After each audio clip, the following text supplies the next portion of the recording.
What's going on, everybody? So in today's video, we're pretty much going to be going over what is the PO3 in trading, or better known as the power of three.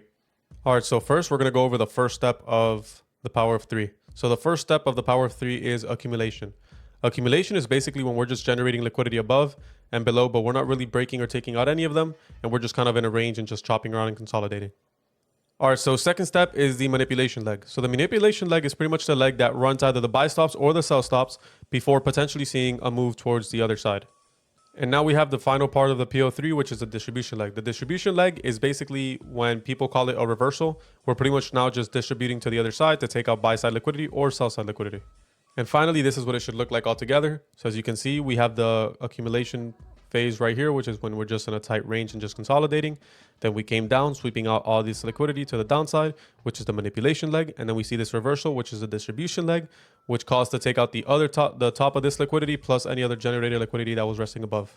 Now let's go over some examples on the charts. And we're also going to go over a live trade that I took, which the PO3 was actually one of my main confluences to take that trade. All right, so here's our first example. As you can see here, we were just in a range and tightly consolidating, which is our accumulation phase. Then we proceeded to come up and take out all this liquidity. Then we proceeded to dump, which is our distribution phase. Now, when you ask, how would you get into a trade here? Well, you just simply use your model. So in my case, I would use the inverse fair value gap model. So when I saw that all these fair value gaps got inverse, you could have hopped into a short position right here with your stop loss being a candle closure above this bearish fair value gap, simply targeting, let's say, this low right here, for example. And you can see that it would have worked out pretty nicely because we just kept dumping until we then ended up reversing back up. But this is a clear example of us chopping around here in the accumulation phase, then manipulating up to take out liquidity, then distributing back down to take out the rest of the liquidity. All right, so here's another example, this time on the 5 minute. As you can see to the left, we were here in a tight consolidation range, aka accumulating. Then we proceed to go up and manipulate up, even taking out this sell side right here. Then right after that, we get a dump where you could have taken an entry on this bearish fair value gap, which we tapped into right here. And then it proceeded to just distribute all the way down, even taking out all of these lows. All right, let's go over this one final example before we go take a look at the live trade, and I'll break it down for you guys as well. So as you can see, we're in this tight range, which is the accumulation phase. Then we come up to run all these buy stops up here.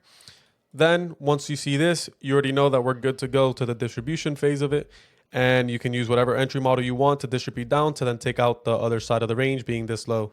All right, now let's break down the live trade. I apologize that it looks like this. This is just already edited, so I'm just playing it back now. So as we can see to the left here, we were accumulating. Then we got the manipulation leg up, which caused us to take out buy stops. And now we're simply distributing down and using my entry strategy. As I'm going to say in this clip, we inversed all of these fair value gaps, but just for a better RR, I wanted to get in on the consequent encroachment of this one fair value gap, expecting for these two to be breakaway gaps. Let's play out the tape. But I really like this. We have a clear AMD setup. We accumulated to the left. We manipulated up. Now we just distributed. We also inversed all these gaps, which is my entry model. However, for a better RR, I'm just going to be getting in the consequent encroachment of this fair value gap, expecting for those two other fair value gaps to be used as breakaway gaps. Build.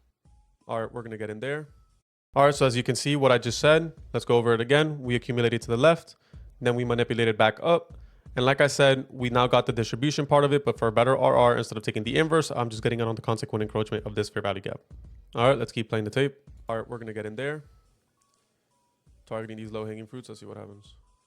Looks like we're going to be moving stops to break even here.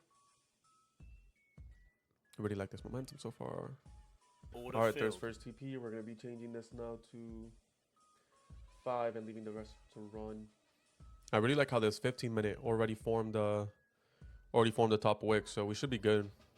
All right, so you can see how I said that I like how we formed the top wick on the 15-minute. Now we should be good. And if you look at to see what happened right after, we instantly dumped to my target. The reasoning I say that is these up close candles right here are also considered manipulation. Reasoning I say that is because every candle on the higher time frame, so for example, at 10 o'clock in the morning, the 4-hour candle has to form a top wick or a bottom wick before continuing in the direction that it wants to go to. So that right there is also manipulation. So these up close candles are what formed the top wick on the 15-minute to then proceed to go down and distribute towards the target and towards the low-hanging fruits that I was targeting towards the left. Now let's go over a little bit of a recap of what we just learned. All right, just to quickly go over everything that we just learned. We accumulate, manipulate, distribute. So you want to see some consolidation, then a run on some buy stops or sell stops, and then a reversal, aka the distribution back to the other side. By the way, I do one-on-one coaching calls with every single premium member.